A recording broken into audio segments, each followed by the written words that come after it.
Hola, buenas noches, compañeras, compañeros, amigas y amigos del Museo de la Memoria. Estamos muy contentos de tenerlos acá en una nueva sesión de los conversatorios sobre materias sindicales. Esto forma parte de un esfuerzo que estamos haciendo sobre memoria sindical, que está en el marco de una exposición que vamos a inaugurar en octubre de este año y que se va a llamar La Unidad Invencible a los Trabajadores. Creo que es una buena instancia para discutir temas que tienen absoluta actualidad también en el presente, pero hoy vamos a consagrar esta oportunidad para hablar de una experiencia de organización del poder popular en la época, en los años de la Unidad Popular, valga la redundancia, que creo que vale la pena revisarla, porque también ha hecho eco en nuevas generaciones y digamos que han tomado esta experiencia inédita como un referente para nuevas organizaciones sociales hoy en día. Pero yo no quiero hablar mucho, voy a dejar que nuestra moderadora de esta noche presente a los invitados. Y bueno, también tengo que recalcar que este es un esfuerzo en conjunto que estamos haciendo con Radio Cooperativa. Es por eso que quiero dejar a la periodista de Radio Cooperativa, Verónica Franco, con ustedes, que va, digamos, a presentar a los moderadores, a los panelistas de esta noche. Buenas noches, Verónica. Hola, buenas noches. Gracias.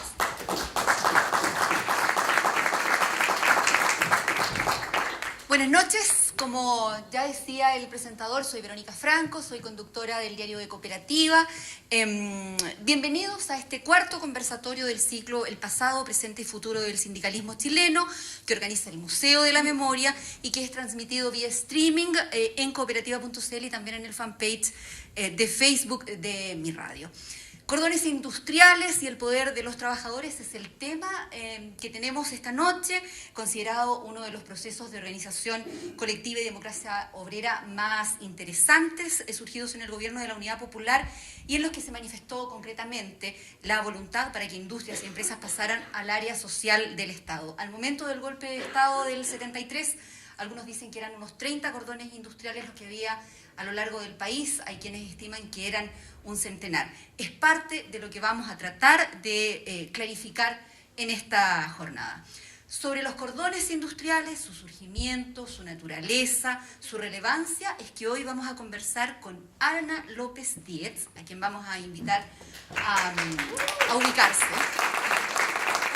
Ana es historiadora, candidata a doctora en estudios culturales latinoamericanos de la Universidad de Chile, ha centrado sus temas de investigación en la historia del movimiento obrero y el sindicalismo.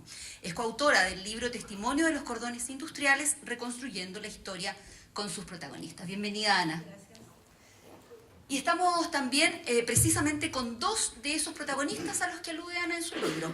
Salvador Misle, por favor, Salvador, adelante. Trabajador, dirigente del rubro textil en el Cordón Macul durante la Unidad Popular, y también estamos con Guillermo Orrego. Guillermo, por favor. Quien durante los años de la Unidad Popular era trabajador y delegado del sindicato en la empresa Standard Electric, una multinacional asociada con la ITT, y participante del Cordón Vicuña Maquena. Muchas gracias a los tres por acompañarnos. Yo los invito a compartir el micrófono y yo voy a compartir el micrófono aquí con Ana. Bueno, partamos por hacer algo de historia, mejor de lo que yo pude haber hecho, por cierto, en la presentación, por eso es que estamos con Ana. De alguna manera, mirando hacia atrás, pareciera que los cordones surgen por la decisión allendista, del ala allendista, del Partido Socialista y del Partido Comunista, de seguir una línea de reformas más controlada y gradual que las que esperaban los trabajadores en la Unidad Popular. ¿Es así? ¿Cómo surgen los cordones industriales? ¿Y qué son los cordones industriales? Hola, buenas noches, gracias por la invitación y sobre todo por trabajar este tema tan importante que es los cordones. Bueno, yo soy parte de un proceso también que busca hoy rescatar esta historia y por supuesto la mirada de las y los protagonistas es fundamental.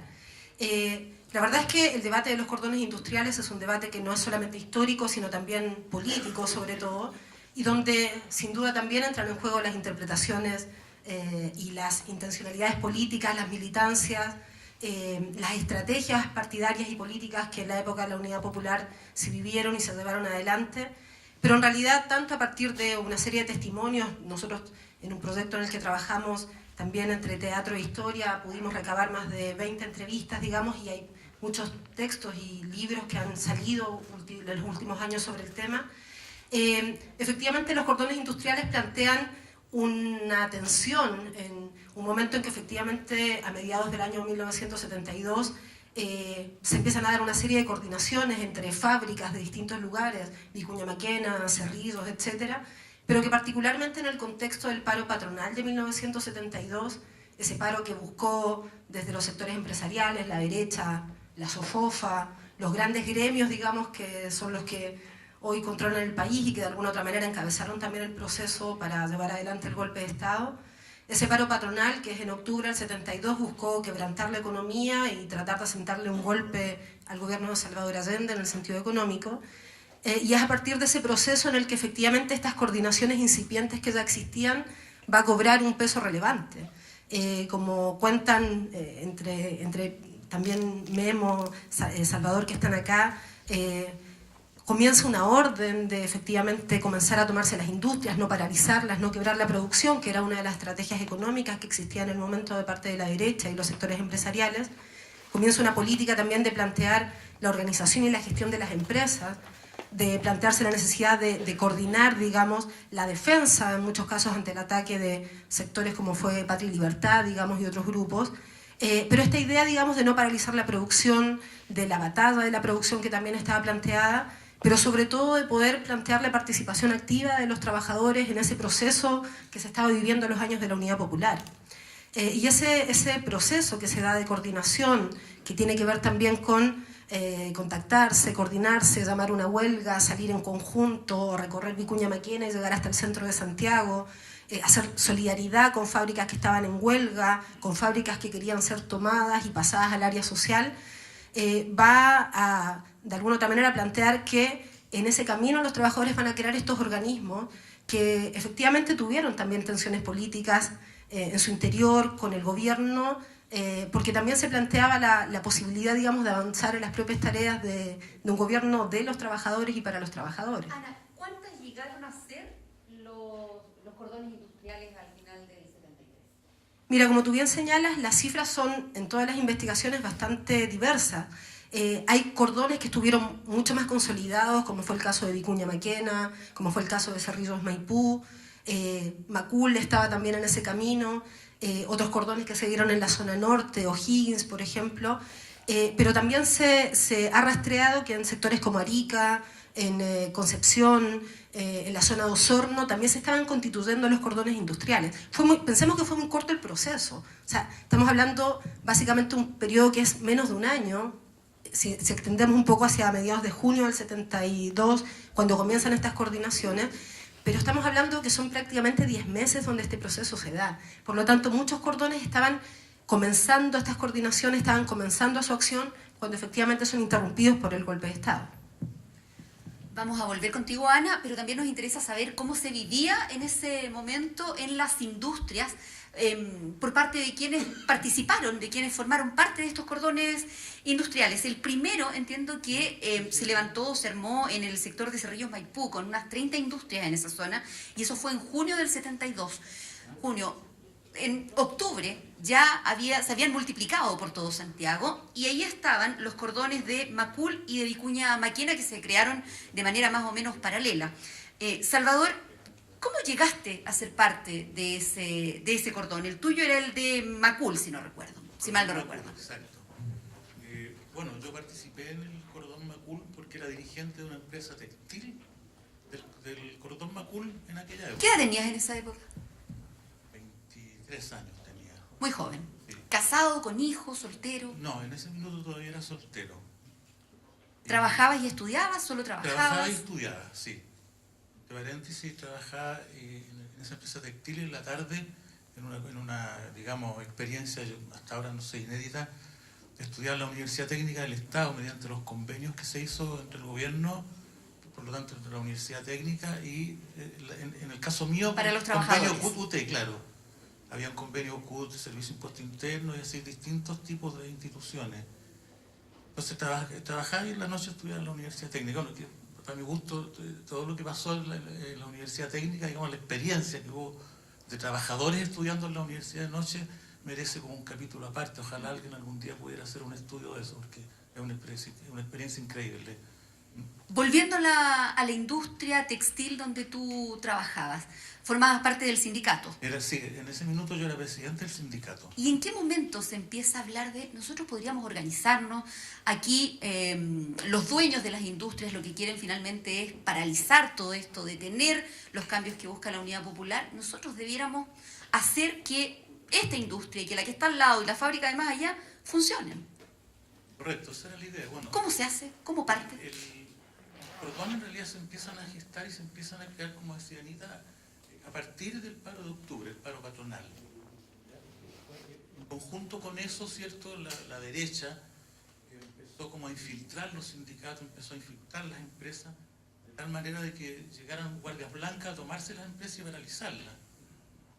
En el caso concreto de la empresa en que yo trabajaba, por ejemplo, contrataron una cantidad de 20 personas que entraron de la noche a la mañana. Acerca el micrófono. Tenían como pinta de malulo los tipos. Y con el tiempo después supimos, porque nosotros empleamos una estrategia con ellos, no los combatimos, sino que nos acercamos a ellos y nos tratamos de ganar a las personas, y yo diría que nos ganamos a la mayoría de ellos. Y después ellos mismos nos confesaron que ellos habían entrado para tratar de dividir el sindicato y para tratar de herir, digamos, de golpear a los dirigentes, meter miedo, digamos. Entonces, como en el caso de nuestra empresa, en todas las empresas estaba pasando lo mismo. Entonces, a partir de allí que nosotros nos empezamos a organizar primero para hacer turnos y quedarnos, tomarnos las empresas, no paralizar la producción, tomarnos las empresas para cuidarlas en la noche. Y obviamente nos hacíamos de todos los elementos necesarios para defendernos, ¿no? Que eran muy infantiles por lo demás, porque nos armábamos de palos, piedras, bombas molotov y ese tipo de cosas que, bueno, servían en ese minuto para combatir a los fachos que podrían ir a tomarse la empresa. Y bueno, y a partir de allí entonces que después empieza a tomar cuerpo la organización, porque otras empresas estaban haciendo lo mismo, y yo diría que fundamentalmente, por lo menos en el sector nuestro, fue el MIR el que incidió allí en la organización, ¿no? Ellos estaban un poco como al mando del cordón Macul en ese minuto. Entonces ellos empezaron a visitar las empresas y empezaron a formar alguna especie de coordinación entre las distintas empresas. ¿Cuánto demoró el proceso de formar el cordón ahí en Macul? Mira, ¿Un par de meses? No, era muy rápido. Era muy rápido. ¿Un par de semanas? Claro, o sea, es que en ese tiempo las cosas así sucedían así. Llegaba alguien, oye, mira, a la tarde hay una reunión para tratar de coordinar. En ese tiempo el cordón Macul, la dirección del cordón Macul funcionaba en una empresa que estaba intervenida, que era Rema Riti, que era una empresa de artículos eléctricos, de loza.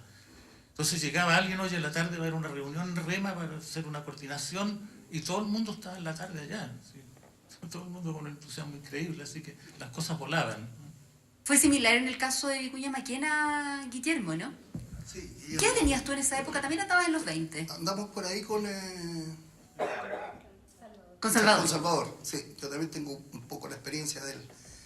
Yo Y me ya casé- estabas casado y con hijos, El ¿o no? 1 de agosto me casé yo, del 73. El 1 de agosto, un poquito antes del golpe. Y mi hijo nació producto de las detenciones mías el 6 de agosto del año 75. Así Vamos que- a llegar ya a la parte del golpe Me de adelanto Estado. para contestar tu pregunta, sí. Era casado pero sin hijo. Eras casado, pero sí. Así como el nombre de esta serie de televisión. No. ¿Trabajabas y estudiabas? Trabajaba, estudiaba igual que Salvador.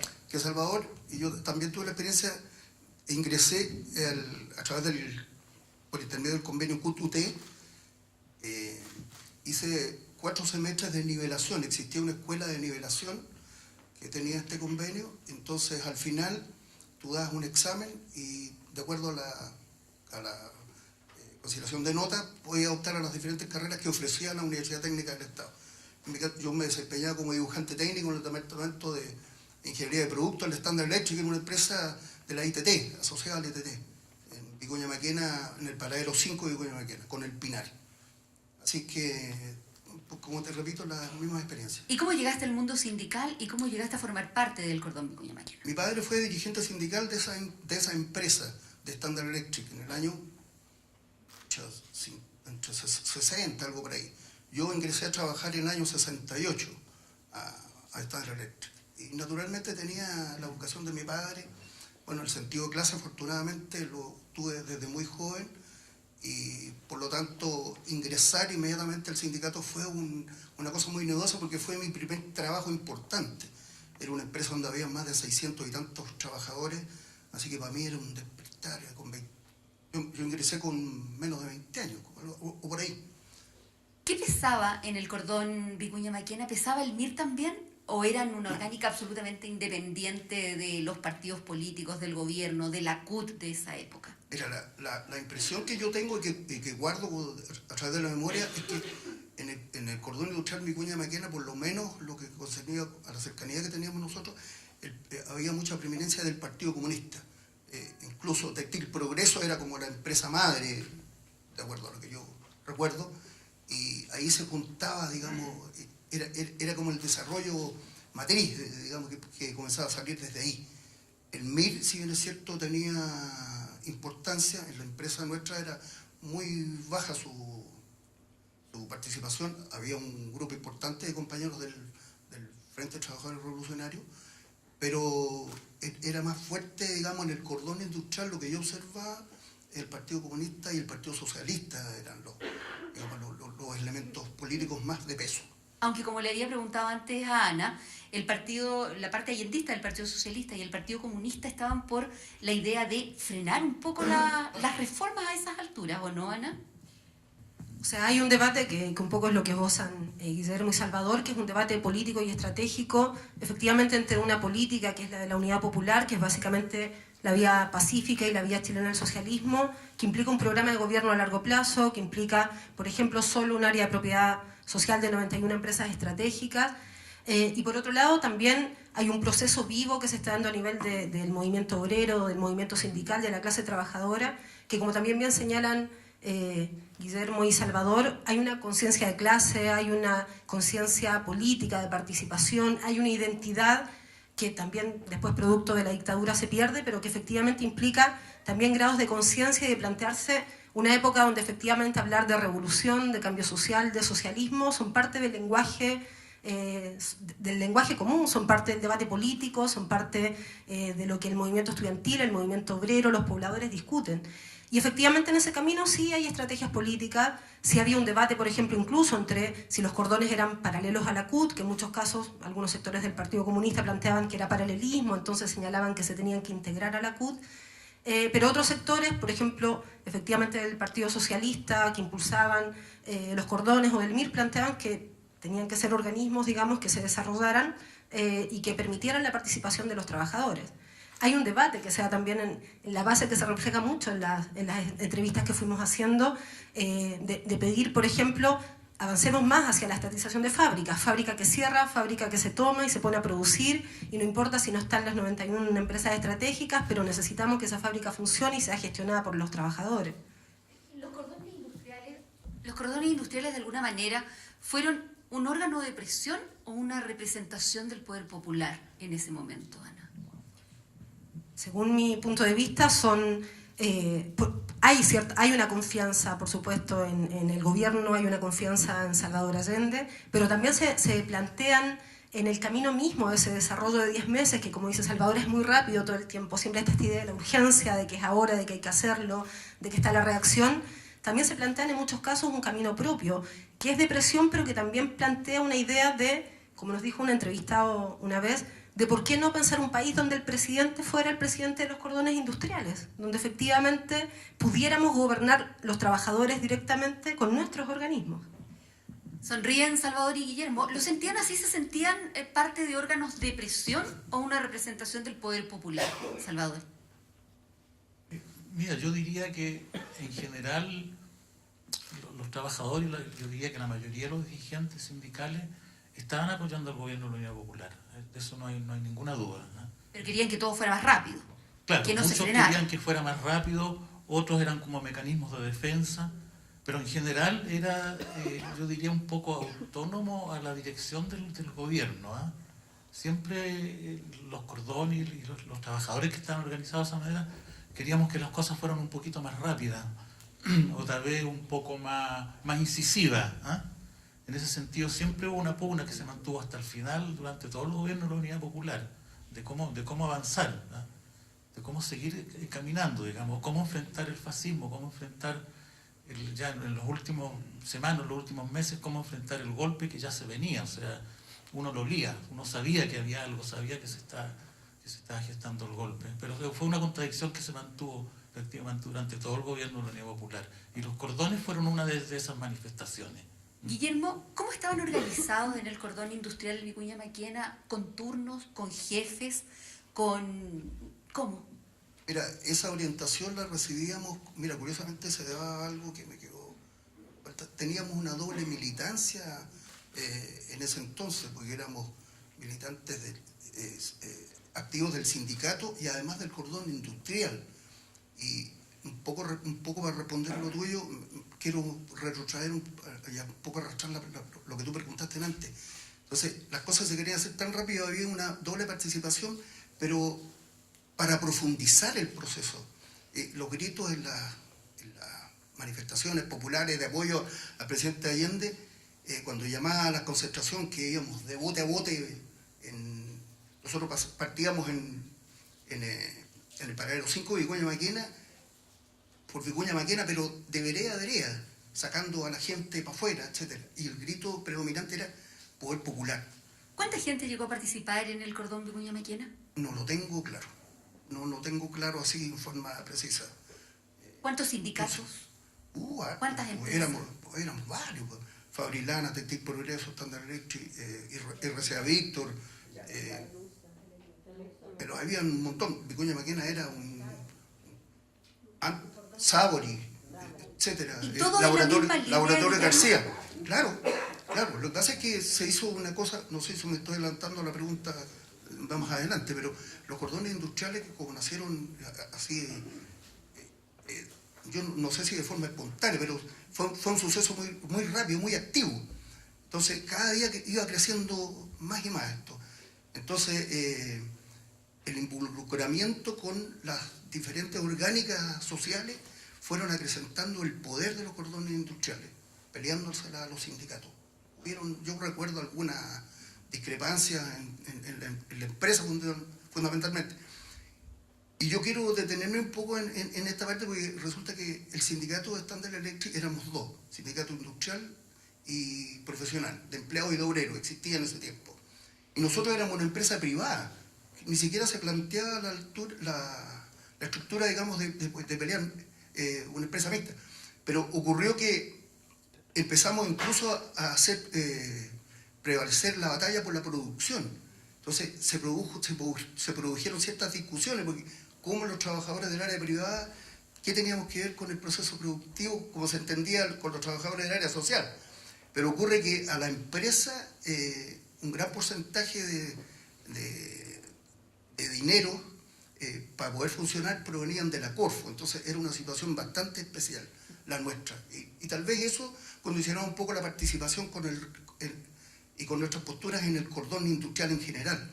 ¿Ah? Yo no fui dirigente del cordón industrial, pero yo era dirigente comunista de la Jota, era el secretario político de la Jota, y en esa calidad, en esa estructura, digamos, me movía en forma más partidaria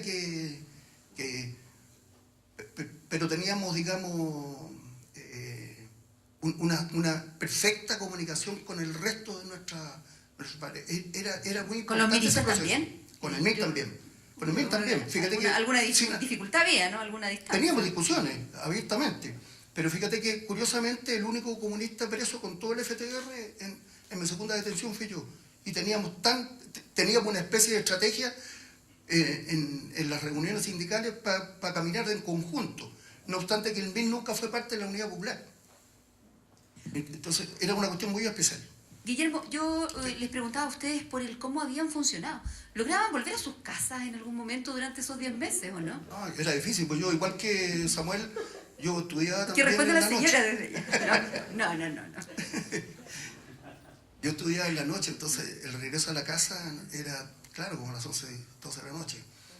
Muchas veces nos quedamos en la empresa, bueno, particularmente después en octubre del 72, después que vino hasta el 73, periódicamente, desde octubre del 72 hasta el 11 de septiembre, tuvimos varias entreveros que permitieron que nosotros hiciéramos guardias en la empresa.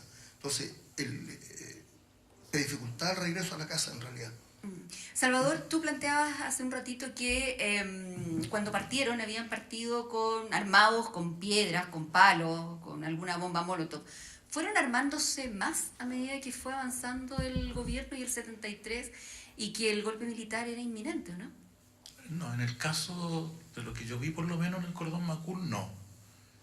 Ahora, lo que sucedía es que se suponía o se rumoreaba, ¿cierto? Cuando uno conversaba a veces con otros dirigentes que estaban a otro nivel, incluso muchas veces eran dirigentes de la CUT, que cuando uno les planteaba la inquietud, oye, bueno, ¿qué vamos a hacer? ¿Qué hacemos si hay un golpe de Estado? Tranquilos, compañeros, no se preocupen, que en el minuto adecuado llegarán las armas, así. Porque todos teníamos claro que si había un intento de golpe más o menos contundente, la respuesta tenía que ser ad hoc, digamos. O sea, no pensábamos que nos íbamos a defender con los coligües ni con las bombas molotov, obviamente. Confiábamos en que iban a llegar armas, que nos iban a preparar militarmente, que iban a haber sectores de las Fuerzas Armadas que iban a estar de acuerdo con el gobierno de la Unidad Popular, que lo iban a defender, que no iban a permitir un golpe de Estado. ¿Sí? Y ese era como un poco el panorama que se nos pintaba. En concreto, por ejemplo, en el caso mío, yo para el día del golpe de Estado, yo ya no trabajaba en la empresa, me había retirado por circunstancias familiares, ya no estaba en la empresa. A lo mejor felizmente, si no, a lo mejor no estaría contando aquí el cuento. Pero tenía un compromiso político con ellos, participaba en el Comité de Unidad Popular, en los CUP que se llamaban. Un poco era como el sustento político de los sindicatos, ya era como la organización política de los sindicatos. Entonces, el día del golpe yo partí para allá porque suponía, ¿cierto?, que los trabajadores iban a tomar la empresa, yo iba a llegar allá y nos íbamos a mantener en la empresa y a la espera de que llegara algo para defender el gobierno de la Unidad Popular. Bueno, yo llegué como a las 3 de la tarde más o menos, que fue la hora en que empezó el toque de queda. Crucé Santiago caminando porque ya no había locomoción. Yo en ese tiempo estaba trabajando en Carrascal y llegué a la empresa y no había nadie, se habían ido todos. Entonces me crucé a la empresa de al frente que estaba en ese minuto, estaba intervenida, que era la empresa Cores, no sé si recuerdan, fabricaban los papeles calco, exacto, y esa empresa estaba intervenida. Era una empresa un poco más grande que la empresa en la que trabajaba yo. Y allí se habían quedado varios compañeros. Entonces yo me pasé, como no me conocían, y me quedé con ellos hasta el día jueves, que levantaron el toque de queda y no llegó nada, no teníamos ni una onda siquiera. ¿Y pudieron irse a sus casas ese día, Salvador? Felizmente sí, o sea, el día que levantaron el toque de queda nos pudimos ir. ¿No llegaron militares entre esos 2 días, entre el martes 11 y el jueves al cordón militar? Curiosamente no. Al cordón industrial. A la empresa no, y curiosamente no, te digo curiosamente porque la empresa Cores deslindaba en la parte de atrás con un retén. Y nosotros salíamos de repente a mirar y echábamos los pacos afuera con sus ojos desorbitados, con los fusiles ahí, tratando, no sé, disparando. No sé por qué, alguien nos protegió. A lo mejor lo conocían ya. No sé, no, porque el día viernes la allanaron. Y echaron la puerta abajo con tanqueta. Cuando ustedes ya no estaban. Ya no estábamos. Echaron la puerta abajo con tanqueta. Al parecer algún vecino dijo que ahí habían personas que estaban disparando. Mentira, obviamente. Bueno, eso nos salvamos. Guillermo, y a ustedes en el cordón Vicuña Maquena, ¿cómo les llegó el martes 11? Como a las 10 de la mañana, más o menos, llegó un compañero, Bernardo, del Comité Regional, a buscar todos los carnets de la Jota. Todos los carnets. Mucho antes que eso, los sindicatos se reunieron y nos tomamos la empresa, se le comunicó a todas las personas que querían salir libremente, que se fueran, porque no íbamos a hacer cargo, a la gerencia general que ya no estaba estaba en manos de un chileno, Miguel Caram, Mr. Dan Gillen, que era un escocés designado por Nueva York, ya se había retirado mucho antes, a raíz de los archivos secretos de la ITT, ¿te acuerdas de ese capítulo? Cuando se supo de la intervención de la ITT para derrocar al presidente Allende al gobierno, él abandonó Chile, entonces se hizo cargo un gerente general. Nos hicimos cargo los trabajadores desde el 11 de septiembre para cuidar la empresa. Y como Samuel también quedamos esperando la camioneta verde que traía las armas para resistir.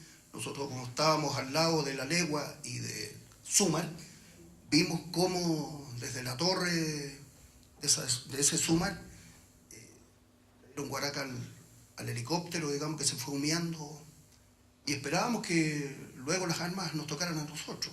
Se hizo un toque de queda como a las 3 de la tarde y estábamos solos. Montamos guardia en los diferentes puntos de acceso probablemente que pudieran llegar. Hicimos un trabajo en la noche de resistencia, así, entre comillas, que ahora parece como ridículo, tal vez, no sé. ¿Por qué? ¿Qué hicieron? Nos fuimos a fabricar Miguelito al taller mecánico. Era una empresa grande, entonces tenía diferentes talleres. Juntamos baldes de aceite quemado y los esparcimos en la vuelta que daba Vicuña Maquena hacia el Pinar, yendo hacia el poniente, que estaban los tanques ya dispuestos afuera de Zumar, y en esa vuelta para que se resbalaran y tratábamos con ese medio de los Miguelitos de impedir que los tanquetas y los vehículos militares, llegaran a destino. Teníamos un solo revólver con una sola bala, y que esa bala estaba, así como dicen en el campo, media chuñenca, porque tú la mirabas así, porque era un revólver, definitivamente no una pistola, porque tenía la nuez, entonces podíamos observar que era una bala. Bueno, ese revólver y esa bala me costó la segunda detención, fui acusado por armas después, por salir en libertad después del... Y en la noche, a las 6 de la mañana, el Comité de la Unidad Popular, junto con el MIR, nosotros trabajábamos muy bien con el MIR políticamente, se determinó que había que ir a Textil Progreso a comunicar de lo que teníamos. ¿Y qué era lo que teníamos? Una gran máquina copiadora stencil, entonces, que permitía volantear y comunicarle a todos los sectores, a las empresas del sector y del cordón industrial, ponernos a disposición de ellos, porque teníamos, esa herramienta para decir que había un golpe de Estado. Mira las cosas que eran, parece para la risa ahora, pero en ese momento ese es el acuerdo que se tomó. Y además que teníamos, como se había ido toda la gente y la fábrica tenía más de 200, 300 trabajadores, habían quedado como 5 o 6 fondos llenos de lentejas, así que teníamos comida como buen año.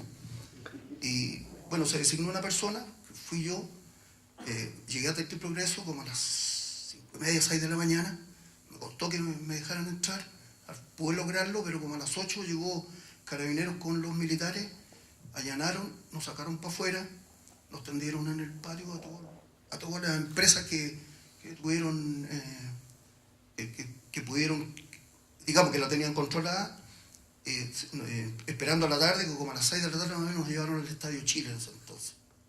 Entonces, después me cuentan algunos compañeros, después de eso, yo de ahí estuve detenido en el Estadio Chile hasta el 16 más o menos de septiembre, que lo trasladaron al Estadio Nacional, y obtuve mi primera libertad el 9 de octubre.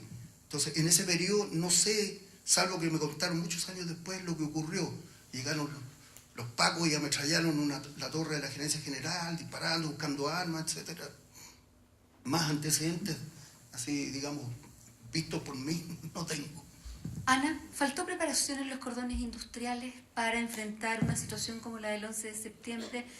No había armas, no estaban no sé si había armas en el país, efectivamente, en alguna parte, pero no había una preparación para eso. ¿Los dejaron solos de alguna manera? Bueno, yo creo que igual en ambos testimonios se ve bastante bien un poco la situación que había. Efectivamente, estaba por un lado toda esta política que planteaba la confianza en un sector de las Fuerzas Armadas, constitucionales, en esa trayectoria, que se suponía iba a defender al gobierno, digamos, y la democracia. Y eso también fue una estrategia que de alguna u otra manera significó que muchos sectores confiaran, digamos, en esa idea y por lo tanto no hubiera una preparación. O como bien señalaba Salvador y Guillermo, era muy básica, ¿no? En algunos sectores se estaba haciendo, el MIR hacía algunos cursos, pero era todo muy precario, digamos, muy básico. Efectivamente hubo sectores que resistieron en la legua, en la SUMAR, pero en términos generales fue un problema político finalmente. O sea, la resistencia no era solamente en el momento mismo, sino previa. No hubo una política que permitiera, porque como bien señalan ustedes y en todas las entrevistas, todo el mundo sabía que en algún momento se iba a resolver esta situación, porque lo que estaba en cuestionamiento era el problema mismo de la propiedad privada, del capitalismo, de un gobierno que se planteaba una estrategia de avanzar, pero donde los trabajadores planteaban apurar ese proceso, y no, finalmente no hubo una estrategia que efectivamente permitiera llegar preparados a ese camino. Se escucha mucho en los testimonios lo mismo, había palos, había algunos coligües, había miguelitos, alguna que otra molotov, pero todo este, por supuesto, mito que se construyó después de las armas, que en algunos lugares sí se discutía, era parte de un debate político en algunos sectores, en los mismos sindicatos, pero que también estaba cruzado por esto mismo, la confianza, por un lado, en la estrategia del gobierno, la confianza en la posibilidad de que efectivamente las Fuerzas Armadas o un sector se dividiera. Yo recuerdo una anécdota que uno de nuestros entrevistados contó, que veían pasar por fuera de la fábrica del Cordón un camión de militares, digamos, con pañuelo rojo, y que pensaban que esas eran las fuerzas leales, digamos, al gobierno de Salvador Allende. Entonces, efectivamente, esa preparación que era previa, que era política, que efectivamente incluía un aspecto que podía ser el aspecto más militar de las armas, pero que era básicamente también un problema político, no estuvo preparado, y además fue parte de distintas y diversas estrategias que utilizó la izquierda en ese momento, y que significó que, digo, salvo en la legua, que es lo que más se conoce un poco de la resistencia, en la mayor parte de los casos pasó esto. El día 11, digamos que sobre todo el tema del ataque a la moneda, a la casa Tomás Moro, etcétera, pero desde el 12 en adelante se empiezan a recorrer las fábricas de los cordones, de los distintos, digamos, industrias de los cordones industriales, y la mayor parte había un arma, era muy poco lo que había, entonces era, por supuesto, imposible resistir de esa manera. Todo el mundo, como dice Salvador, esperaba las armas, todo el mundo, pero ¿quién tenía esas armas? ¿Dónde estaban? Bueno, finalmente la respuesta es política también a ese problema. Y eso significó que efectivamente los allanamientos que se fueron haciendo entre el 12 y 14, sobre todo de septiembre, la estrategia de los militares fue entrar, sacar sobre todo en primer lugar a los dirigentes sindicales, los activistas, en muchos casos con listas negras que ya existían previamente. Hubo casos, han habido denuncias, digamos, de trabajadores que, como en el caso de la textil que tú trabajabas, cuentan que un par de meses antes había entrado una secretaria, un trabajador, y que después lo veían el 13 o 14 vestido de militar. Entonces ya había también un nivel de detectar, digamos, a los dirigentes sindicales, y después de llevarse masivamente a los trabajadores. O sea, de Textil Progreso al Estadio Chile y después al Estadio Nacional fueron, no sé, 200 trabajadores, 100 trabajadores. O sea, fue un número enorme, efectivamente. Era llevar a todo el mundo, porque fue un golpe de Estado que tuvo un contenido de clase. O sea, era contra la clase trabajadora. Salvador, Guillermo, sin la presión de los cordones industriales, ¿habría tenido el fin que tuvo la Unidad Popular? ¿Hubiera demorado más? ¿Qué es lo que analizan ustedes mirándolo desde ahora, no sé, 40 años después? De mi punto de vista, yo creo que no. Yo creo que la verdad es que uno podría decir que el proyecto de la Unidad Popular nació muerto. ¿Ya? Nació muerto en el sentido de que el imperialismo norteamericano y la derecha chilena tenían muy claro lo que iban a hacer. O sea, de hecho lo tenían preparado muchos años antes. O sea, la CIA, digamos, los norteamericanos tenían los ojos puestos en Chile desde el año 64. Cuando salió Frei, digamos, ¿cierto?, en que tuvo la posibilidad más o menos cierta de que pudiera salir Allende, y ellos de esa época empezaron a trabajar en Chile. ¿Ya? Se trabajó en la reforma agraria, dices tú ya. Claro, más o menos.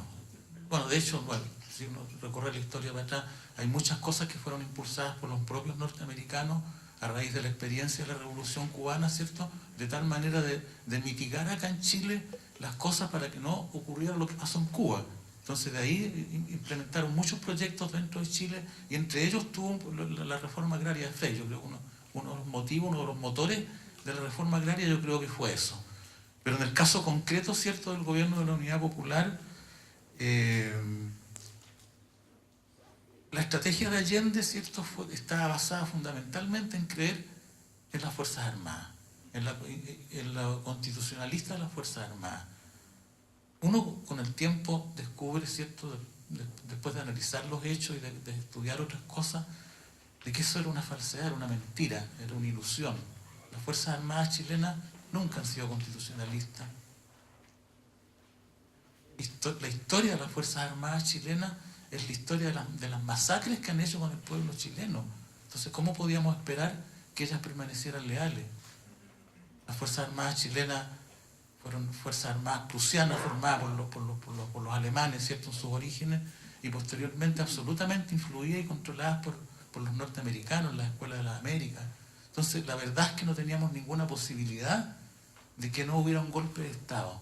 Yo creo que todo lo demás a lo mejor hubiera significado retrasar un proceso o adelantarlo dependiendo de lo que se hiciera, pero no definirlo. ¿Y cuál es la autocrítica, Guillermo, que tú haces a los cordones industriales? Porque ya escuchamos la de Salvador. ¿Cómo pudimos creer que alguien en las Fuerzas Armadas iba a decir no al golpe de Estado? Bueno, mira, yo lo criticaría, no sé, no tengo la predisposición, digamos, anímica de echarle la culpa a los cordones industriales. Nosotros, habían cosas que se tenían que hacer. Este era un proyecto largo. No en vano, Salvador Allende ganó con pocos votos, no con la totalidad de los votos, pero ganó. Esa es una aspiración larga de los trabajadores.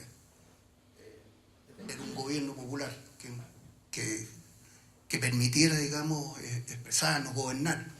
El presidente Allende dijo: ustedes entran conmigo a la moneda. Desde ese instante yo soy el compañero presidente, ustedes gobernarán conmigo.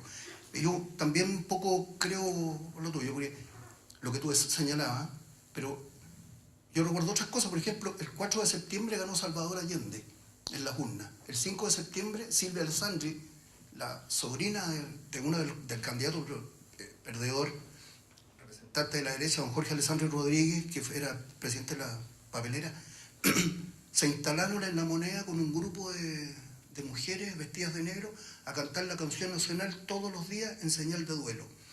Si a eso le sumamos el embargo que tuvo, digamos, la Kennedy con las empresas cupríferas, la nacionalización del cobre, claro, el golpe tenía que venir de un momento a otro. Y la emancipación, digamos, del proletariado, la creación de los cordones industriales, nos permite hacer cosas. Mira, tú me permitirías que yo, a raíz de esto... Pero claro. Es cortito, pero es muy decidor. Yo me contacté, pues, sabiendo que venía, con un amigo que fue presidente del sindicato de empleados del Standard Electric, Franklin Larraguel. Entonces le dije: pucha, dame tu opinión personal, ¿te acordáis de algunas cosas que yo ignoro? Entonces me escribe, me dice: estimado amigo, es difícil resumir la gestación exacta del cordón Vicuña Maquena, pero sin duda fue el resultado de innumerables hechos que nos vimos involucrados los comunistas, que no solo debimos enfrentar a la derecha, demócrata cristiano, donde algunas veces nos confundíamos en la lucha con las bases de la DC que se entregaron abiertamente a las fuerzas más reaccionarias de la época, y también con los del MIR y otros grupos pequeños. El detonante fue sin duda el paro patronal, que fue llamado en octubre de 1972, y no quedó otra alternativa que conformar una organización sectorial para defender la fuente de trabajo de los miles de trabajadores amenazados con no recibir sus salarios debido al paro empresarial. La discusión no fue fácil. El PC planteaba que debíamos completar las 40 medidas que eran el programa del UP y no más allá. Mira, esta resolución de formar los cordones tomó velocidad en todo Santiago y se llamó a constituirse en todo el país. En nuestra cuta, al parecer totalmente ajena a las reales aspiraciones obreras de esos momentos, también nos empiezan a colocar problemas, al parecer, celos de dirección con influencia gravitante demócrata cristiana en su directiva. Algunas cosas que logramos realizar como sindicato obrero y profesional en concomitancia con el cordón industrial. Convenio especial con grandes descuentos al vender por mayor lanas, máquinas de tejer, televisores, IRT, estufas. 11 especiales, por lo menos esto es lo que logramos en conversaciones con las estructuras sociales, digamos, ajenas a la empresa misma y con el sindicato. 11 especiales para los trabajadores estudiantes. Yo, por ejemplo, café con leche y sándwich antes de ir a clase. Debido a la escasez de alimentos, las grandes colas, las mamás estaban en problemas de alimentar a su familia. Por lo tanto, en el casino se empezó a preparar colaciones plato único, arroz, pollo, porotos, chuletas, tallarines, salsa, incluido el pan, entregado por la UNTA, para que antes de retirarse lleven las colaciones preparadas para toda la familia, previo registro en el sindicato. Creo que nunca cobramos el costo. El médico de la empresa en sus horas contratadas las debía realizar visitando los domicilios de funcionarios enfermos o sus familiares directos, evitando ellos salir a la calle. También comenzamos a trabajar una idea de la necesidad de los trabajadores del sector. Resulta que era muy difícil transportar enfermos en ambulancia. Calles cerradas, apedreos, falta de gasolina, pero estando en la administración de la empresa fuimos notificados que la ITT debía en un plazo no mayor de un mes sacar del país 8 o 10 vehículos Station Wagon marca Volkswagen con permiso de ingreso temporal o arrojarlos al mar con un funcionario estatal de testigo, lo que fue planteado a la organización superior para tratar de que se quedaran en el país y ser usados como ambulancias en el sector. Se logró con el vicepresidente del Banco Central, en ese entonces don Hugo Facio, economista, una posibilidad legal que era que un día determinado por el vicepresidente de su facultad administrativa y solo por un día se podía presentar excepción a las importaciones temporales y la empresa las donaba para uso comunitario. Lo logramos y el decreto salió el día posterior al 11 de septiembre y la ITT con este regalo nuestro lo hizo efectivo y lo entregó a sus ejecutivos. Nadie sabe para quién trabaja. ¿Ah? Bueno, él me narra otro capítulo aquí, un capítulo personal que le tocó ir a Alemania Oriental, un festival de la juventud, pero como asesinaron al comandante Araya, Peters, él tuvo que regresar. Pero mira todas las cosas que se consiguieron con Entonces, ¿qué autocrítica podría hacerle a los cordones industriales? Te repito, fue una época maravillosa de representación de clases en las calles, en las industrias. Teníamos voz y voto. Yo creo que el golpe fue cruento y violento, como una venganza precisamente porque fuimos los rotos que fuimos capaces de subirnos desde el suelo y pararnos en la mesa para conversar de tú a tú con el patrón. Mi padre, que fue, te relataba antes, dirigente sindical, me decía que en los años 60, cuando le presentaba los pliegos de peticiones, ellos pescaban, el gerente norteamericano pescaba los papeles delante de ellos y los tiraba a la basura. Nosotros creímos y nos dimos cuenta la gran cantidad de fallos a favor de los trabajadores que se produjeron durante el gobierno popular y sobre todo con la asistencia después de los cordones industriales, con la lucha, con la pelea. Y eso cosa después se tuvo que retrotraer a los tiempos en que mi padre, digamos, recibía la rotería de este gringo de hacer tirar los pliegos de peticiones. Entonces, yo me quiero detener en ese capítulo, digamos, de decir públicamente que los cordones industriales fueron una representación de la más no sé si vivaz. Oye, hay que tener en cuenta que el año después del paro de octubre y junto con el paro de octubre del 72, la lucha de clases, efectivamente ese concepto se hizo fuerte, se hizo evidente, más que en otras oportunidades. Ana, a partir de todo lo que relataba Guillermo, ¿una experiencia como la de los cordones industriales es repetible en el mundo, en alguna parte, en algún momento? Bueno, primero dos cosas. Quería un poco retomar lo que decía Guillermo, que me parece fundamental. Seguramente acá hay trabajadoras y trabajadores que estuvieron en los cordones. Pensar la potencialidad que tiene la clase trabajadora. En el contexto del paro patronal de octubre del 72, quienes permitieron que efectivamente ese paro no triunfara fueron los trabajadores y los cordones industriales. O sea, experiencias de gestión obrera, la fábrica, por ejemplo, Cristalerías Chile, que funcionaba con arena que se sacaba de la zona de la costa, de San Sebastián, consiguieron los camiones, fueron a buscar la arena, la trajeron para seguir produciendo, la repartieron a otras fábricas del sector. La posibilidad efectivamente de hacer todas las conquistas que señalaba Guillermo, desde los convenios, pero también que son la rebaja de los precios, las canastas para los trabajadores, desde cosas básicas como nos contaban algunos trabajadores de tener un comedor y poder sentarse a comer dignamente y sentirse humanos, dignos, pero también de poder cuestionar la producción misma. En Cristalerías Chile se llegó a debatir y a discutir respecto de qué tipo de platos había que hacer para vendérselos a quién, si a los ricos o a los trabajadores. Entonces había que crear una línea de producción para los trabajadores.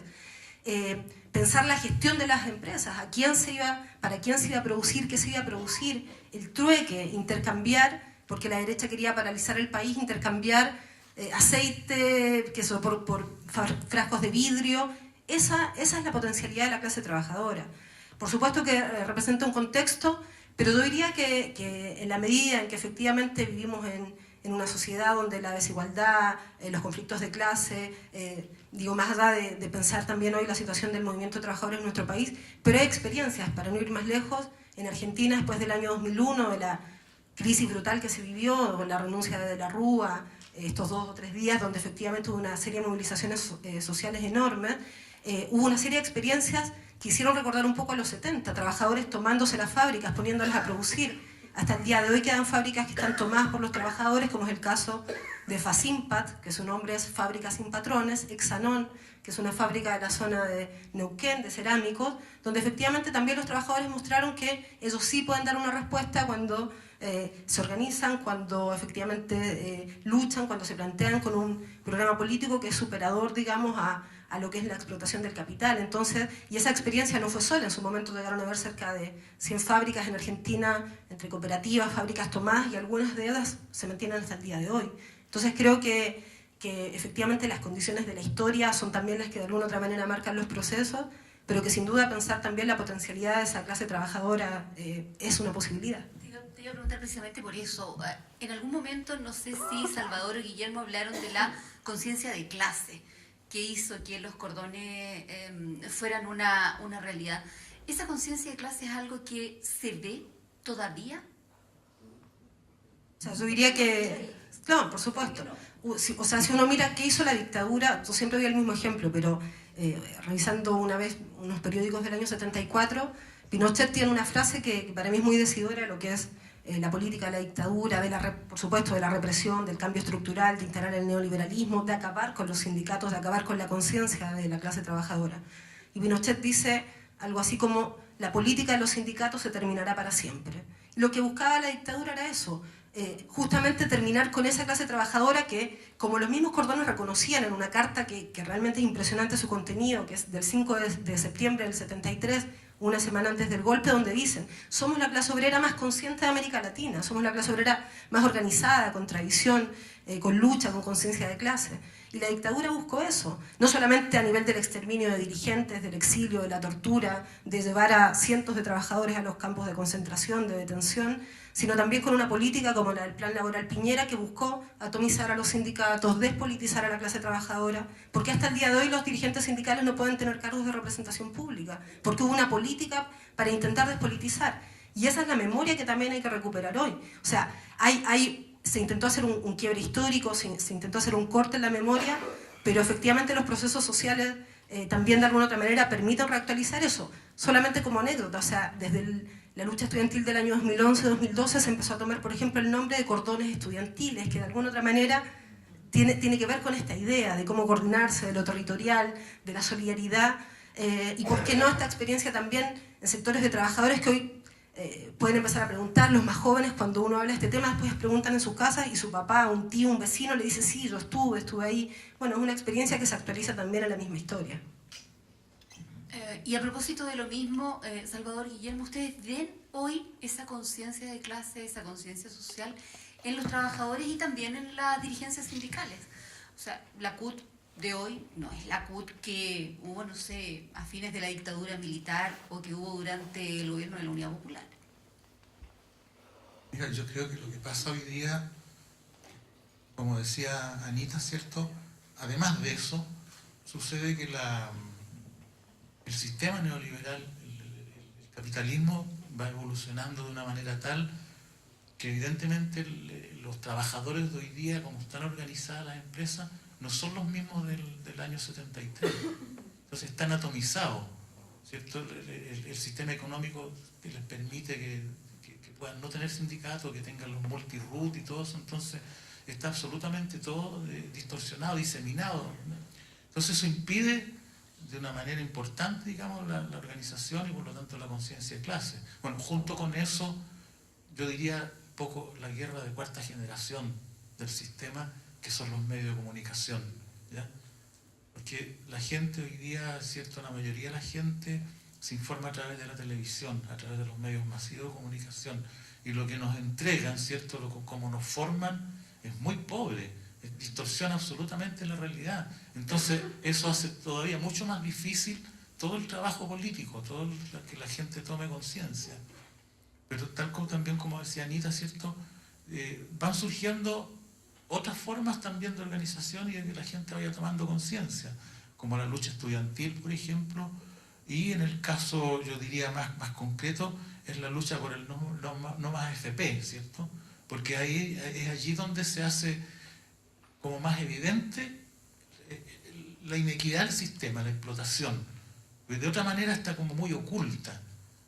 Antiguamente la explotación se relacionaba tal vez como con falta de cosas. ¿Ya? Ahora no, todo el mundo tiene cosas, se pueden calillar, las cosas están ahí, están las tarjetas de crédito, entonces, ¿dónde está la explotación? Está muy oculta. Entonces, este fenómeno del no más FP, que lo encuentro excelente, ha tenido la virtud y el problema estudiantil, obviamente, porque la gente lo vive en vivo e indirecto, o sea, cuando el hijo se va a estudiar y se tiene que encalillar, y el cabro después egresa y ya empieza su vida encalillado, o cuando ya empiezan las jubilaciones, ¿cierto? Y ven que las jubilaciones son una miseria, es tangible la explotación y la iniquidad. Entonces yo creo que por esa vía el sistema se va a ir reordenando, digamos, y va a ir tomando cuerpo la conciencia de clase de ahora. Guillermo, ¿ves en algo hoy el espíritu de los cordones industriales?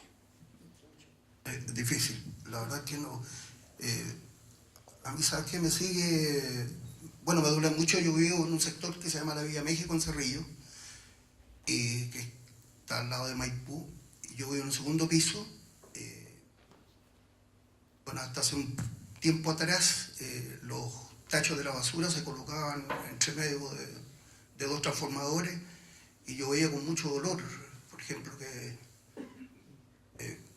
antes que pasara el camión de la basura, había gente que rastrojeaba esos tachos grandes de basura, por los días jueves y los domingos, después que se retiraba la feria, llegaba mucha gente con bolsas a retirar comida que estaba botada en el suelo para llevar para su casa.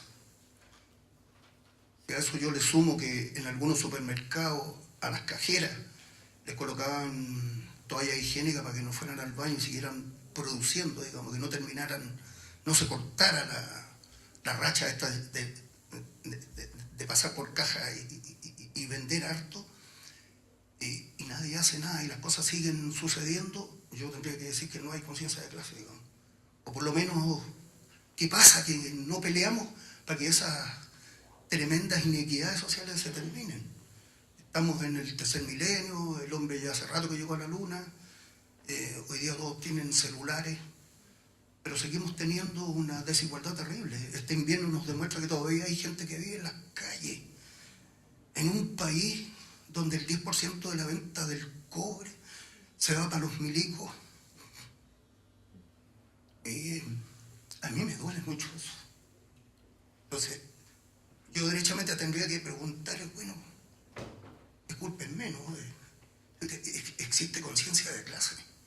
Porque si existiera, deberíamos pararnos en dos patas, como hacen en Argentina, por ejemplo, cuando le suben la micro, etc., iríamos a pelear. No estar en los cines, viendo televisión echado para atrás, sabiendo que hay un hermano nuestro botado en la calle, que todavía hay niños que tienen que rastrojear por el paseo Ahumada, por el Estado, a la salida de los restaurantes, para recoger comida. Todavía en los consultorios faltan medicamentos para entregarle a la gente que vive, todavía hay gente que vive tapaditos con plástico en este país. Es decir, la conciencia de clase para mí indica que de los 17 millones de chilenos, ese porcentaje que está afectado por esa baja condición social, el resto deberíamos no permitirlo. Entonces, si tú me preguntas si hay conciencia de clase, y yo miro, por ejemplo, a los parlamentarios, desde los concejales hasta los diputados y senadores, que no hacen nada por mejorar esto, yo diría que no hay conciencia de clase. o si la hay está oculta. No advierto, digamos, que hay, porque sufrimiento hay. Este es un país que está muy golpeado. Pero no sé, tu pregunta es buena, pero me remece. Me pidieron que dejara unos minutos al final para que ustedes pudieran hacer consultas si estaban interesados. Hay un micrófono que está disponible para entregar. Hola. Mi nombre es Sergio Troncoso, dirigente de la construcción. Felicitar a los compañeros, a la compañera Ana y a usted como periodista, porque es hermoso con la sencillez que hablan estos dos viejos cuadros sindicales. Esa es la diferencia de hoy. Cuando usted pregunta si la CUT de hoy es la misma del 73, no es la misma. Pero sin embargo, Salvador decía muy bien, estamos atomizados, es el modelo, caímos en el individualismo, en el consumismo. Por lo tanto, nadie mira para el lado. Es increíble, en un pasaje con 30 casas se muere un vecino y no sabemos. Hay otro postrado y tampoco sabemos. Ese es el triunfo de la dictadura, de su ideología, del neoliberalismo. Yo más que una pregunta, felicitarlos y decirles de que la historia va a tener una vuelta. Estamos haciendo esfuerzos increíbles. A esta edad todavía estamos frente al sindicato, con todas las dificultades, con todas las descalificaciones, con toda la prepotencia y la avaricia empresarial. Así que felicitaciones a los dos compañeros, a la conductora y naturalmente a nuestra historiadora. Muchas gracias.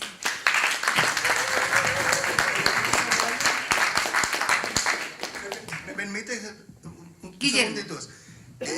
Bueno, quien habla para los más jóvenes que no conocen, este es un viejo dirigente comunista, Sergio Troncoso.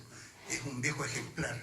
Se dice y se señala que Bertolt Brecht, en un capítulo final de un reconocimiento, habla de los imprescindibles. Este viejo, me atrevo a tratarlo así con tanto cariño porque tengo mucha referencia de él, he marchado en tantas marchas junto a él, es uno de esos viejos imprescindibles, un cariño para él más que para nosotros.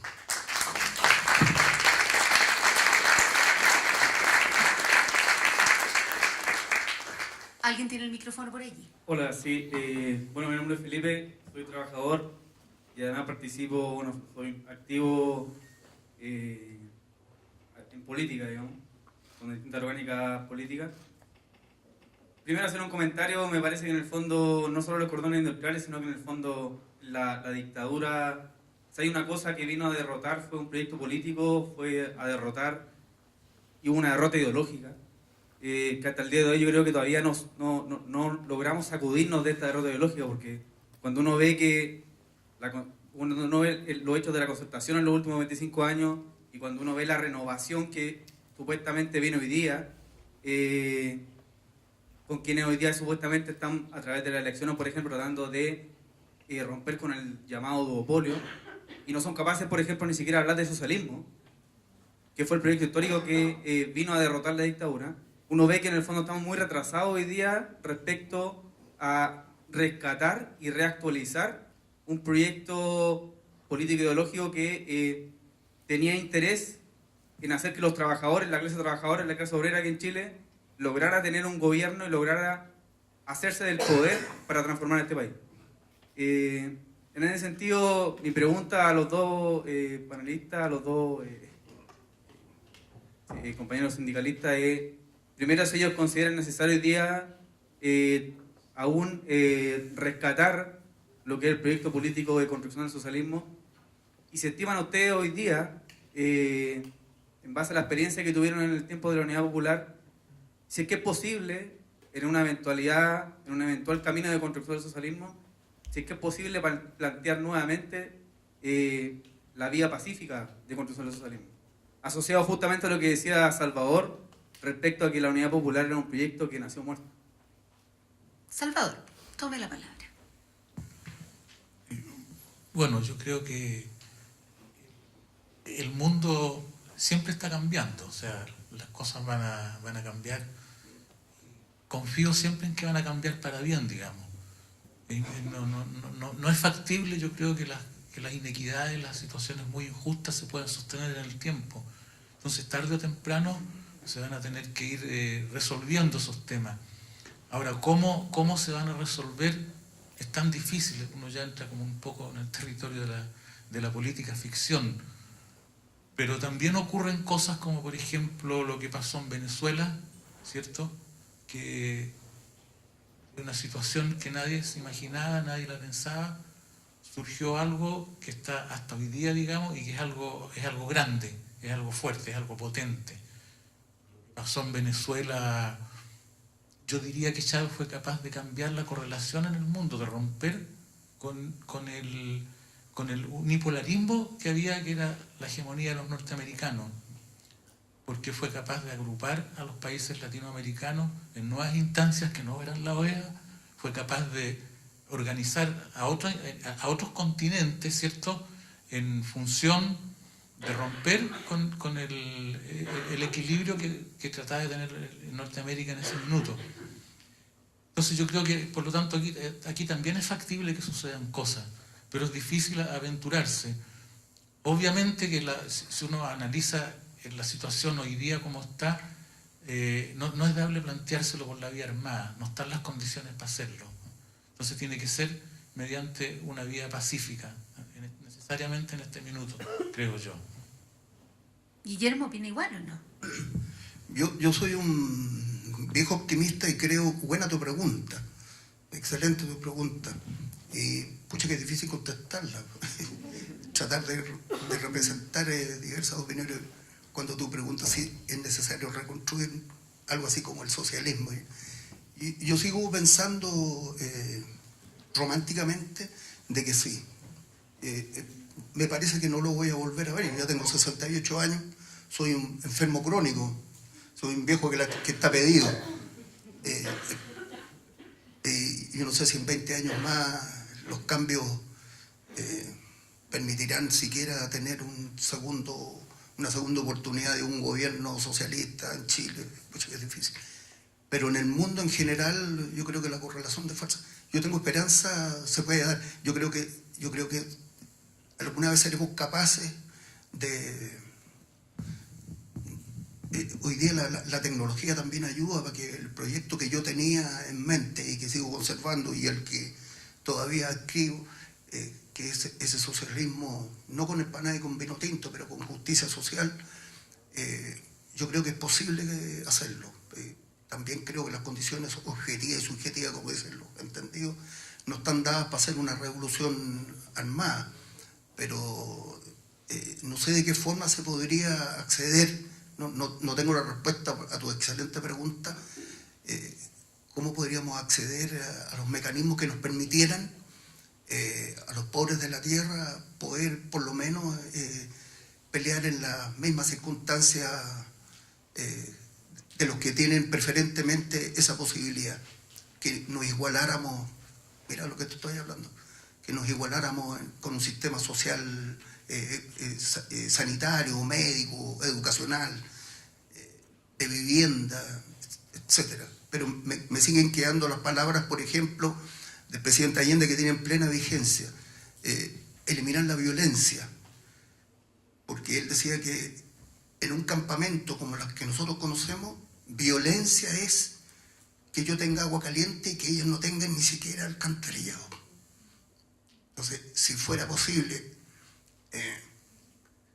eliminar, digamos, esa injusticia básica, yo creo que vamos por un camino. No sé si respondo a tu pregunta, pero me gustaría seguir pensando en que sí que es posible construir un socialismo. No sé cómo se va a llamar, será distinto por las condiciones sociales, climáticas, ambientales, no sé, es difícil, pero soy un viejo romántico y yo te contestaría que sí, para mí sí es posible hacer. No sé si se va a llamar socialismo, te repito. Señores, Ana, ustedes también, nos quedan tiempo para 2 preguntas, me acaban de decir, y ahí ya tienen el micrófono. Gracias. Se escucha. Se escucha, ya. Enrique Acosta, soy profesor universitario, también dirigente de la Asociación de Académicos de la Universidad de Santiago, ex-UT, la cual ustedes fueron estudiantes con mucho orgullo. Mientras estábamos escuchándolo, y una pregunta un poco para Ana quizás, me estuve mirando los recortes que aparecían allí de prensa de la época. Yo había escuchado hablar de algunos de esos periódicos que se sacaron al amparo de los cordones, La Trinchera y otros. Pero algunos decían Departamento Sindical Partido Socialista. Y me recordé de un viejo tema, y que salió algo aquí, pero quizás tú tienes alguna explicación. Este problema de la relación entre los partidos de los trabajadores, el partido obrero, y los trabajadores y los obreros concretos. Un poco lo que ustedes mismos insinuaban, un poco, esa relación difícil, tensionante. Eso parece haber sido un tremendo problema en todo lo que fue el proceso de la Unidad Popular, y los cordones industriales también estaban metidos un poco en eso. Entonces, preguntar un poco, ¿qué puede uno aprender de lecciones que nos deja la experiencia de los cordones industriales respecto a la relación entre el mundo trabajador, la clase trabajadora y los partidos políticos que aspiran a representarla ante el sistema político? Porque estamos en un sistema político, la Unidad Popular es un sistema político, hoy día lo hay. Hay un congreso, hay parlamentarios, hay democracia representativa. No está esa democracia de una especie de asamblea donde los 17 millones de chilenos decidamos a mano alzada lo que vamos a hacer, una ley u otra ley. No, los estados nacionales no permiten hacer esas cosas. Entonces tenemos un tremendo problema con la representación. Por ahí he escuchado, yo no soy de esa área, que la gracia que tuvo el proceso político de la izquierda es que logró una gran consonancia entre los partidos de los trabajadores, básicamente Partido Socialista, Partido Comunista, yo soy militante socialista por si acaso, y otras expresiones políticas que no estaban allí, y lo que eran el mundo trabajador, no necesariamente sindical, pero un mundo trabajador. Sin embargo, eso parece estar en una tremenda crisis hoy día, una tremenda crisis. Es la causa, lo que pasó ahí, ese problema nunca fue resuelto. ¿Tenemos alguna esperanza por esa vía? ¿O tendrán sencillamente que la clase trabajadora representarse a sí misma de alguna manera, rompiendo el sistema, no sé cómo? Gracias. O sea, sin duda, como tú señalas, es uno de los grandes debates de la época y actuales también. Efectivamente, en una mirada como más tradicional de un sector de la historia, por ejemplo, planteó que uno de los grandes temas había sido el control de los partidos sobre el movimiento, y que de alguna otra manera eso no permitía como encauzar la dinámica misma del movimiento, sino que se canalizaba a través de los partidos. De hecho, muchos historiadores, incluso de izquierda, hacen esa crítica, ¿no es cierto?, a la fuerte presencia de los partidos. Y por otro lado, también podríamos pensar que ese pensamiento tiene mucho que ver con este contexto de despolitización, donde, como señalaba antes, la dictadura lo que busca justamente es atacar también esa forma de organización que es la política, la militancia y el partido. Entonces yo diría que, desde ese punto de vista, lo que habría que pensar es qué estrategia y qué partido, que de alguna otra manera, como tú mismo señalas, se plantea una política, digamos, de la clase trabajadora para triunfar. Por supuesto que los sindicatos son una organización mucho más amplia que los partidos, que tiene que haber diversidad de tendencias, donde tiene que haber formas de organización propias, etc. Y los partidos de base obrera en la historia de Chile, como tú mismo señalas, Partido Comunista, Partido Socialista, el MIR, los últimos años que intentó tener una política con el Frente de Trabajadores Revolucionarios, sin duda se plantearon como partidos de representación política de la clase trabajadora. Yo creo que la pregunta es justamente esa. ¿Qué partido se necesita hoy para una estrategia que se plantee la lucha por los derechos de la clase trabajadora?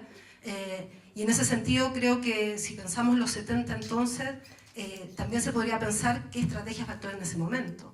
Hubo sectores, sobre todo, como bien señalaban los compañeros acá, de los propios partidos que a veces tensionados con su política más oficialista en el mismo gobierno, impulsaban estos organismos porque era parte del proceso vivo. Bueno, si esa política que estaba impulsando la clase hubiera sido capaz de expresarse en esa misma representación, yo creo que efectivamente la historia podría haber sido otra. Y en ese mismo sentido, un poco con la pregunta que se hacía antes, yo quizás la pensaría de otra manera. Más que si es posible hoy, yo diría, ¿es necesario? ¿Es necesario hoy volver a tener una política que hable de la necesidad de terminar con el capitalismo, de la necesidad de terminar con la explotación del ser humano, de los recursos naturales, con la opresión del patriarcado? Entonces creo que si lo pensamos como una necesidad hoy, incluso como la la necesidad que nos permita salvarnos en este mundo que efectivamente, como decía Guillermo, se está destruyendo por las propias fuerzas del capitalismo. Me parece que también ahí entonces es pensar cómo hacemos para que esa necesidad se haga organización y sea carne, digamos, en sectores sociales. Y por otro lado, los procesos de alguna otra manera explotan porque efectivamente las contradicciones del capitalismo muestran esos grados de desigualdad enorme que ya señalaban los compañeros. Gracias, Ana. Nos queda espacio para una última pregunta. Vamos a hacer dos pequeñas preguntas en honor a la igualdad de género, porque son dos compañeras que van a hablar, han hablado hasta el momento puro hombre, entonces vamos a hacer una pregunta más. Vamos, dos preguntas. Señoritas, señoras.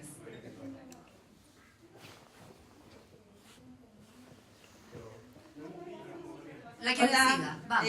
Buenas tardes. Mi nombre es Natalia Yancaqueo, soy estudiante, soy trabajadora. Más que todo una pregunta y un poco una reflexión acerca de todo lo que se estaba hablando. Les voy a contar un poco algo. Estas preguntas, esta interrogante, en muchos lados se están dando. Todos yo creo que andamos buscando en qué hacer. Sí están los movimientos sociales, está el Noma FP, como decían aquí los compañeros, está el movimiento estudiantil, pero aún no hay una fuerza política que de corazón a nosotros nos represente. Y todos andamos buscando, andamos haciendo nuestras preguntas, ¿qué hacemos? ¿Por dónde va la cosa? Andamos medios perdidos, pero por las contradicciones también que nos genera el capitalismo. Yo creo, sinceramente, que hoy en día, como decían delante, no están las condiciones para una lucha por la arma. Eso yo creo que es impensable en este momento, por la conciencia de clase de los trabajadores, de los pobladores. No hay por dónde todavía. Yo vengo de una población y no hay luces de nada en eso.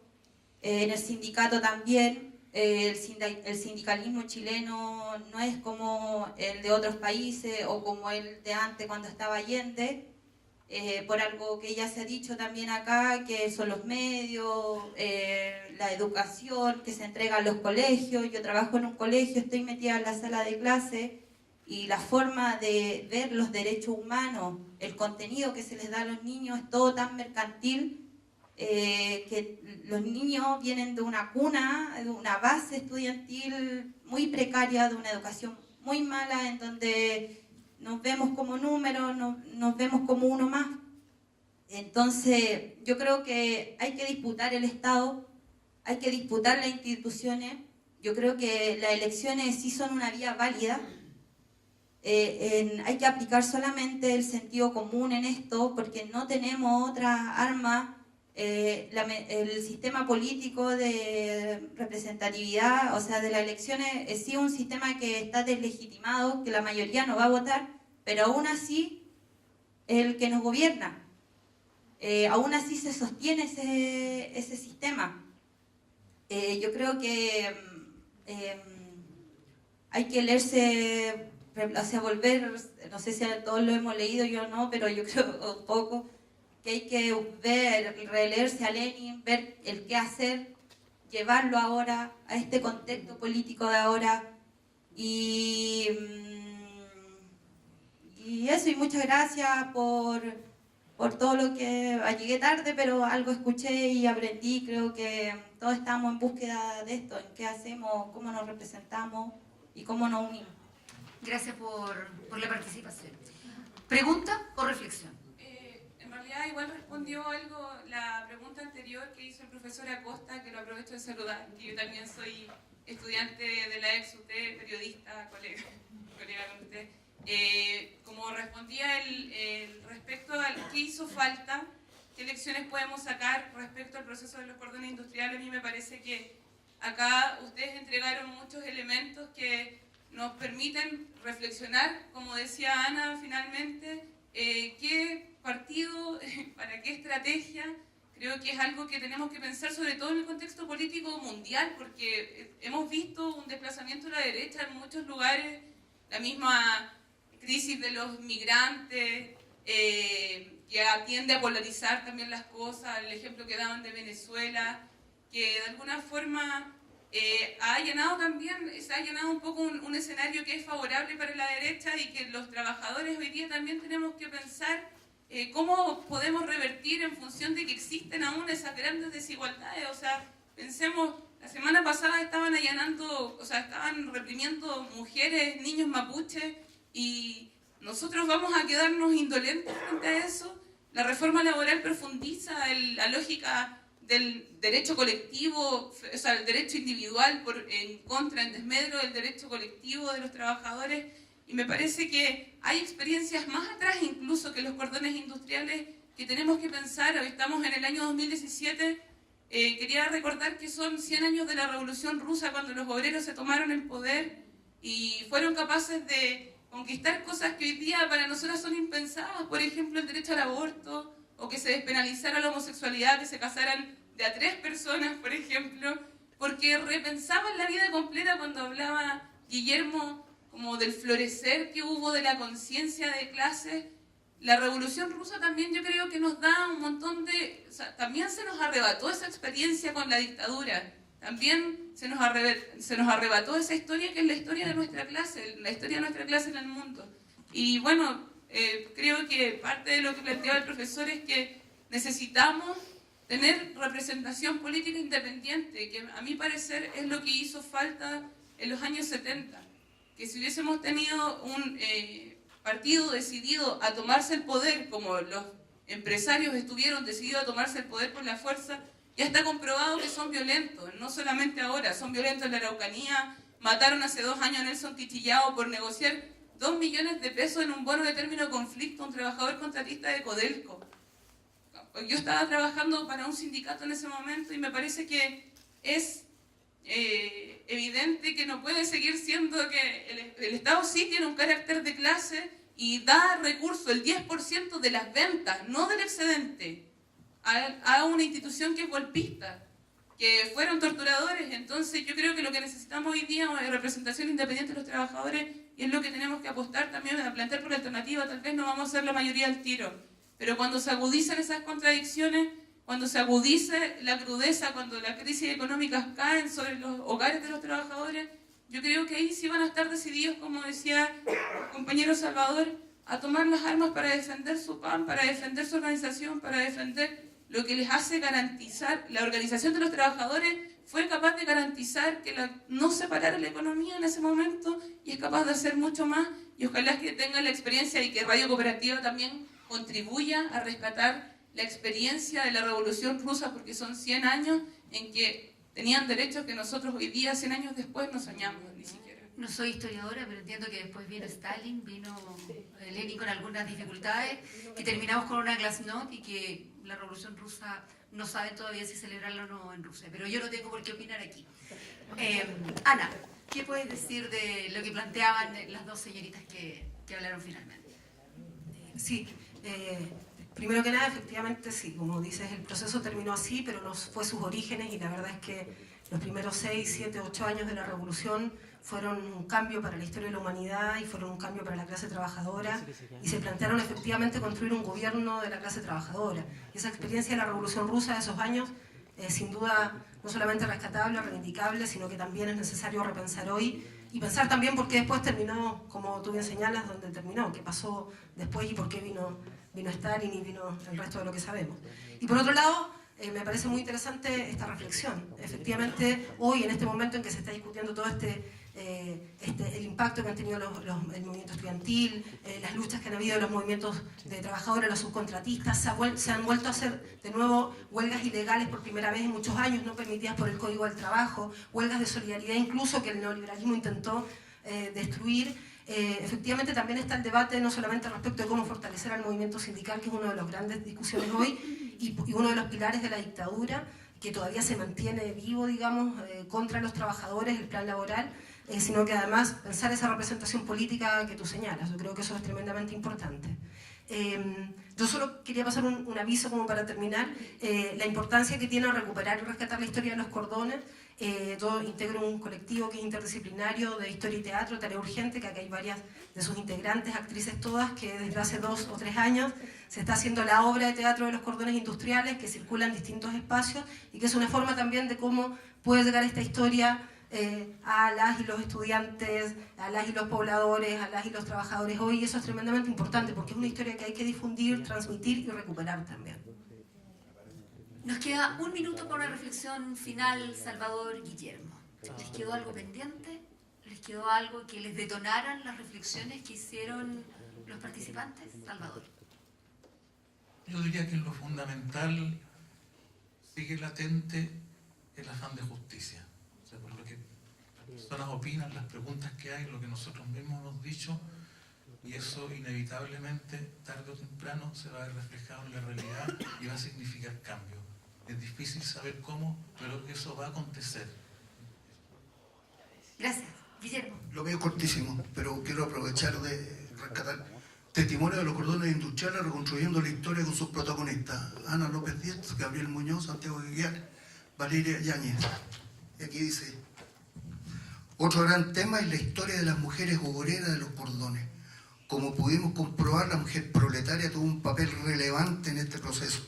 Las obreras de los laboratorios, textiles y empresas de confección lucharon codo a codo con sus compañeros varones dando más de una lección. En fin, solo hasta que jóvenes investigadores se comprometan con la memoria e historia de los trabajadores para que los cordones se conviertan en un copio trascendental. Ahí.